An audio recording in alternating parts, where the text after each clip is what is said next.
A widow told a man she was craving a taste of wild game. Han Chong, who had never been with a woman, was instantly overjoyed. He immediately took his detonators up the mountain, and in a secluded part of the woods, he skillfully planted the explosives and set a trap. He fantasized about the widow rushing into his arms after he caught a badger, but before he could get far, a deafening explosion suddenly erupted behind him, followed by a piercing, heart-wrenching scream. Holy shit! Han Chong's heart sank and he bolted back toward the site. The loud blast and the scream also alerted the villagers. When a panting Han Chong reached the scene, what he saw scared him out of his wits. His new neighbor La Hong was lying in a pool of blood. One of his legs was mangled beyond recognition. It was clear he wouldn't survive. It turned out that La Hong had somehow wandered right into Han Chong's trap. The villagers hurriedly carried La Hong back to his house. Lord 6, the most respected elder in the village, took charge, while the other villagers gathered outside buzzing with hushed talk. Terrified, Han Chong's mind went blank as he stood there dazed. But La Hong's mute wife, Hong Xia, remained eerily calm. She quickly shut the door, cutting off all the prying eyes from outside. Dying La Hong didn't even look at his own wounds. Instead, with his last ounce of strength, he glared fiercely at Hong Xia in the corner. He grabbed an axe nearby and hurled it at her, before finally drawing his last breath. Lord 6 checked for a pulse and solemnly announced to Hong Xia, "Child is gone." At the center of this tragedy, the newly widowed Hong Xia showed not a single trace of grief on her face. Suddenly, as if triggered by something, she began pushing all the villagers out of the house like crazy. Then she grabbed a quilt and pressed it hard over her husband's face, his eyes still wide in death. The film's opening quickly and effectively establishes the core conflict. La Hong's death appears to be an accident on the surface, but it is riddled with suspicion. Why would a man with a limp venture so deep into the mountains, to the exact spot where Han Chong set his trap? Hong Xia's abnormal reaction after her husband's death, shutting the door to drive everyone out, and covering her husband's body with a quilt. These are not the typical actions of a grieving wife. They serve as layers of foreshadowing for the subsequent plot twists. That night, several village cadres discussed how to handle this thorny situation. With a new village chief about to take office at this critical juncture, a homicide in the village, if word got out, would not only tarnish the village's reputation, but also cause trouble for both the outgoing and incoming chiefs, in an era when the rule of law was weak to them. The village's reputation was far more important than justice for an outsider. Ultimately, they decided on a private settlement. Citing a village precedent from years ago, they ordered Han Chong's family to pay 20 yuan in compensation. Upon hearing this, Han Chong's father trembled with rage. He already despised his son for being infatuated with the widow Qin Hua all day long. Now, just to get badger oil for that woman, he had actually caused a death, and it would cost him the life savings he had put away for his funeral. He grabbed a wooden stick and began beating Han Chong relentlessly. This incident exposed the survival logic of the village when a death occurs. The village's first instinct is not to call the police, but to negotiate a resolution internally. This reflects a deep-rooted rejection of external authority and a rural governance style that prioritizes collective face. Just like that, the fates of Han Chong and Hong Xia were forcibly tied together. The next day, La Hong's funeral was held in an eerie atmosphere. As the widow, Hong Xia showed not a trace of sorrow. Instead, she put on clean clothes and carefully groomed herself. When the wooden poles of the pallbearers suddenly snapped and the coffin nearly overturned, the corners of her mouth curled up slightly, revealing a fleeting smile. The villagers thought she had lost her mind due to the shock of her husband's death. As shovelful after shovelful of yellow earth covered the coffin, Hong Xia finally broke down. She suddenly grabbed the stones and dirt around her and hurled them fiercely at the coffin, muffled whimpers escaping from her throat. Seeing this, the villagers thought she couldn't bear to part with her husband and came forward to comfort her.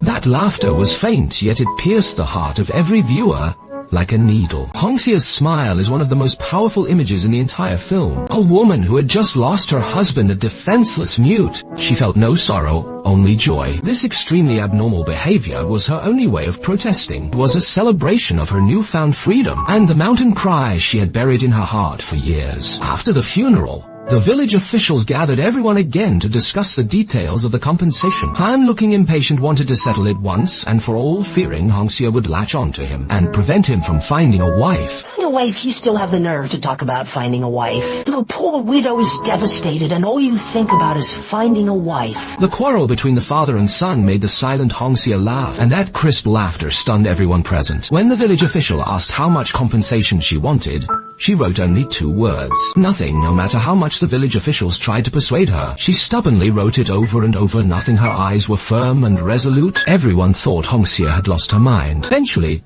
they drafted an agreement since Hongxie could not decide on the compensation. Han Chong would temporarily be responsible for providing for the family of 3 and taking care of their daily needs, including their 3 meals a day. Until Hongxie decided on the final compensation amount, Han Chong grew anxious. If she never made a decision, wouldn't he be trapped for the rest of his life? But before he could finish protesting, Hongxie had already signed. She put the agreement away and left in silence. This agreement is both the turning point and the heart of the whole story. It seemed like a temporary fix devised by the village cadres to keep the peace. But in reality, it was Hongxie's deliberate choice. Why didn't she want the money? Hongxie saw it more clearly than anyone. Cash is a one-time thing. But the agreement for Han Chong to provide for her and her children's daily meals is a long-term meal ticket and, more importantly, a protective amulet. In this insular rural society, this relationship gave her a natural layer of protection. Any villager looking to bully her would now have to answer to Han Chong. She gave up immediate gain to firmly secure the very foundation of her survival. This isn't madness, it is the sharpest wisdom honed by years of suffering. Despite his reluctance, the agreement was signed, and Han Chong had to brace himself to fulfill it. He went to Hongxie's house carrying flour and vegetables, and was stung by the sight that met him at the door. A widow and her children living in abject poverty.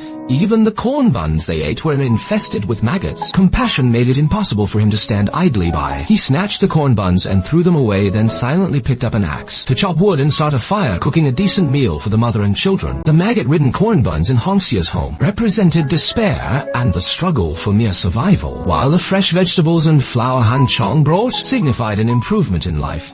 A life with dignity. This change in food vividly reflects the turning point in Hongxie's destiny. Han Chong's father urged him to borrow money from the widow Qinhua, since he was the one who caused this mess. Unexpectedly, Qinhua, who used to flirt with him incessantly, turned her back on him the moment money was mentioned. Stop lusting after a swan. Keep your mind in your pants. Get out. Not only did she shirk all responsibility, but she even splashed a basin of dirty laundry water right in Han Chong's face. She humiliated him with the most biting words. Fuming with anger from his encounter with Qinhua, Han Chong ground tofu in silence as if trying to grind away his frustration. Hongxie clumsily tried to help, but was chased in circles by the donkey. Her disheveled yet comical appearance made Han Chong burst into laughter. He stepped out and took a serious look at this woman for the first time. He realized then just how beautiful she actually was. This is a deeply warm and pivotal scene in the movie. The stone mill turns day after day, heavy and monotonous, much like the trapped fate of the mountain people. It symbolizes how in a life of suffering, 2 people can share the burden and find a new rhythm and hope together. From that day on, Han Chong was no longer just passively fulfilling an agreement. Began to willingly shoulder this responsibility, repairing the house, making furniture, and crafting a rattle for the baby. He used his actions to slowly bring warmth to this broken family. Hongxie responded in her own way, mending Han Chong's clothes and preparing meals for him. While she was mending clothes one day, Han Chong noticed a persistent bruise on her arm, a lingering mark of the abuse inflicted by Lao Hong. He didn't ask questions, he just silently took out the family's badger oil. He rubbed it warm in his palms and gently applied it for her. This tender gesture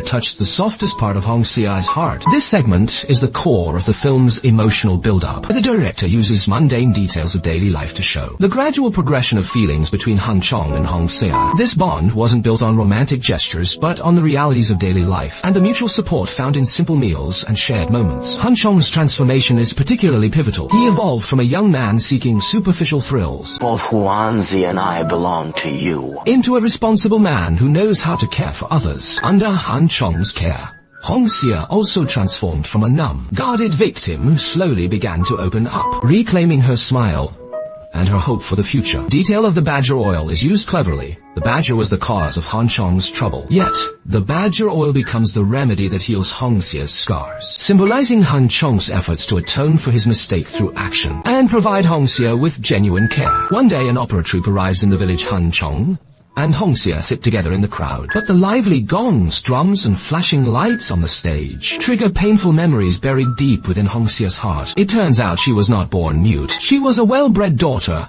of a wealthy family skilled in all the scholarly arts. However, during a lantern festival, she became separated from her grandmother, who was captivated by the show. She was kidnapped by human traffickers and sold to the brutal Ahong as a child bride. Even more horrifyingly, she overheard a conversation between Ahong and his mother. Learning that Ahong had already beaten a previous child bride to death. What did you just hear? I heard your mother say that you killed someone. After she was caught eavesdropping to ensure her eternal silence, La Hong cruelly pulled out her teeth with iron tongs and threatened her, claiming he would kill her if she ever uttered another word. The immense fear and trauma rendered her mute from that day on, turning her into a mute living under the shadow of constant abuse. This flashback finally helps us understand the root of all her previous abnormal behavior. To her, La Hong's death was not a loss, but a liberation, the closing of the gates of hell, using an extremely restrained approach. The film pieces together Hongxia's past through fragmented flashbacks. A well-educated girl from a wealthy family was abducted by traffickers at a lantern festival, falling into an abyss from then on. This sequence may only last a few minutes on screen, but it is a microcosm of the lives of countless abducted women in reality. In my view, the cruelest yet most brilliant aspect of Mountain Cry is that it doesn't focus on the moment of abduction, but rather meticulously shows us the long, desperate years that followed, and how a living human being was completely instrumentalized and dehumanized. However,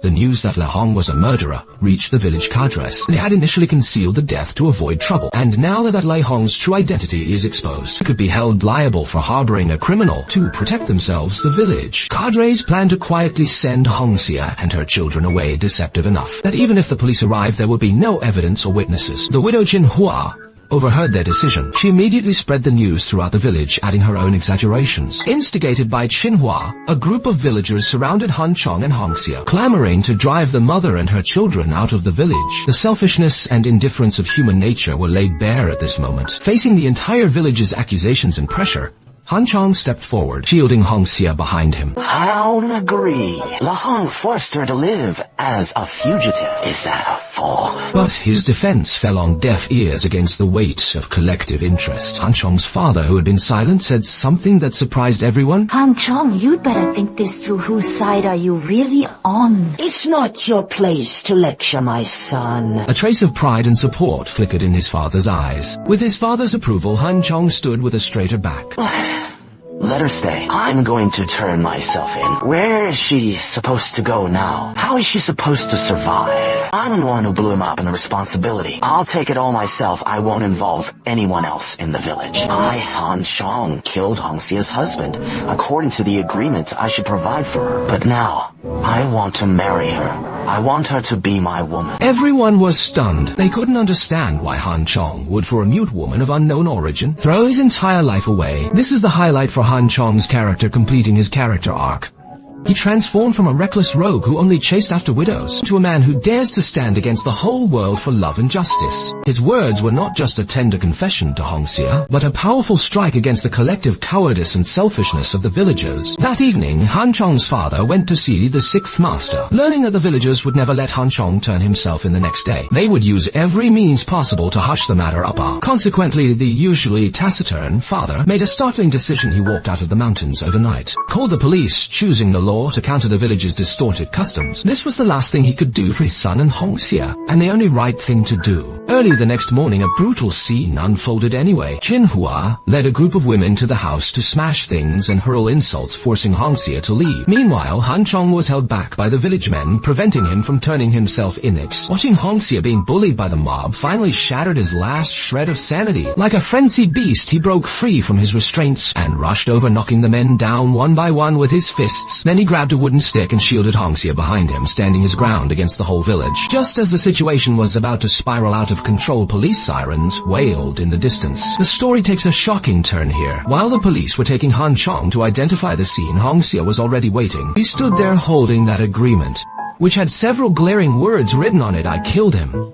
Han Chong rushed over like a madman, snatched the paper and shoved it into his mouth to swallow it. But it was too late. Hongxia confessed the whole truth to the police. It turned out La Hong's death was no accident, but a revenge she had meticulously planned. She had long noticed Han Chong's habit of burying detonators in the mountains, so she picked some red berries for her daughter, and had the innocent girl pester La Hong to go up the mountain to pick more for her. Doting on his daughter, La Hong didn't think twice, went up the hill and walked right into the trap. When La Hong was carried home, he saw the look of vindication in Hongxia's eyes and realized he had been set up, which was why he threw the axe at her. After the villagers left the dying, La Hong was not yet dead.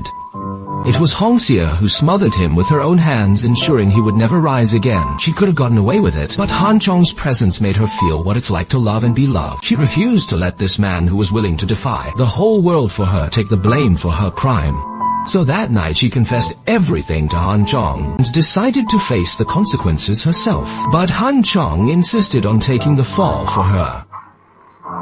This twist is the soul of the story, shattering our previous perception of Hong Xia as merely a victim. How should we view her actions? Legally speaking, it was premeditated murder, but from a human perspective it feels more like an act of self-defense. It was a desperate act of self-salvation by someone driven to the edge. The film presents us with a profound dilemma here. When the law fails to provide protection, does an individual's act of countering violence with violence hold some measure of justice? In the end, Hong Xia is placed in cold handcuffs. She entrusts her 2 children to Han Chong's father, and then kneels to perform a silent kowtow. Locked inside the car, Han Chong watches helplessly as the woman he loves is taken away. He thrashes against the car door like a madman, screaming until his voice goes hoarse. Once released, he chases after the departing police car like a man possessed, only to collapse in the dust, weeping like a child. A love bought with life and freedom finally comes to a harrowing end.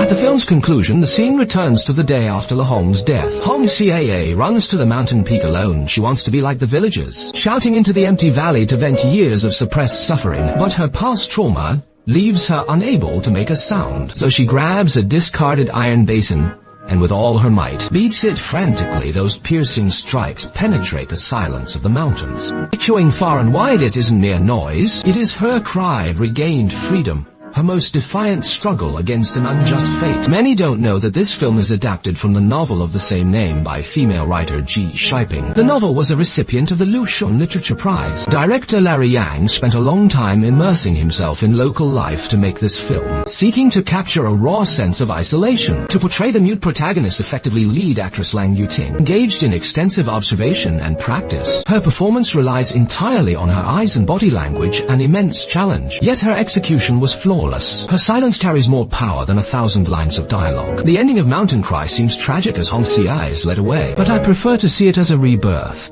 Though she lost her freedom, she reclaimed her dignity. She protected her loved one and brought her painful past to a close. She could finally stop living in fear and step into the light. The power of this film lies in its raw realism and complexity. It offers no easy answers, but instead poses profound questions to us all. It makes us believe that even in the deepest darkness, the spark of humanity and the power of love can still carve out a ray of light. Those echoes that resonated through the Taihang Mountains are actually asking every one of us when injustice strikes. Will you choose silence or will you cry out?